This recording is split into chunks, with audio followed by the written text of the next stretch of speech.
अरे कि कोनो माई के लाल पैदा नहीं खेले ले जे आग लगा दी हमरा किला में आ उठलाली के रंग बदल जाई करे जा जहिया धरा जइबू हमरा जिला में। आजो आजो करे जा पिस्टल पहले बाड़ू आवो कबो हवेली पर 10 को देखाएम तोरा ढोड़ी पर जाई। अरे जिला के रंग तार के धड़प हथियार देवेनी जिला के रंग तार के करे जा काम भले कुछ ना कैनी लेकिन जब करेम तब भारिये करेम। हम बचपने के रंगदार हैं जब करेम तो रंगदारी।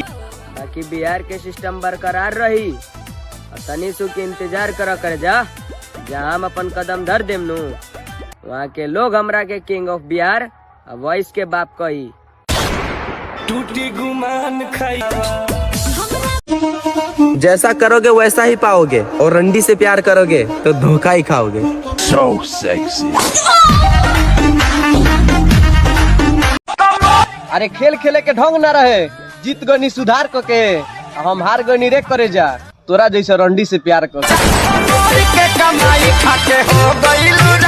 अरे शेर लेखा चाल और डाड़ में पिस्तौल रखे नी और जब कबू तब तार पूरा खानदान के किलम करे जा तार सन के यही घमंड तुरे खातिर 2 नंबर के काम करे नी। अरे नाम बराबादी हमर काम बराबादी मन बात करो ना तो जौन करो शादी। अच्छा बाकी बदमाशी ना छोड़बा। अरे नाम बराबादी हमर अरे भले ही लोग के गाड़ जली लेकिन काम बर्बाद करके रख देबू जवानी के जौन सोची मिटावल हमार कहानी के। जागल शेर के चैलेंज नहीं दी हम जाला तारा वाला के ना हल्का में ली हम जा।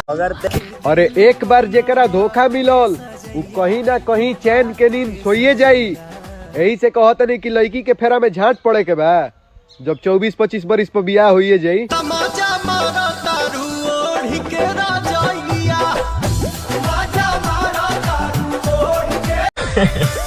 अरे थोड़ा बहुत तो मौत के खौफ होखबे करी बबुआ। शरीफ खानदान के सबसे कमीना लइका आई दब के थोड़ी रह। जवानी के जोश में आके कोनो गलती मत करी है बेटा काहे से कि तोहरा जैसन माधर चूत के औकात नापे खातिर लगातार मेहनत जारी बा।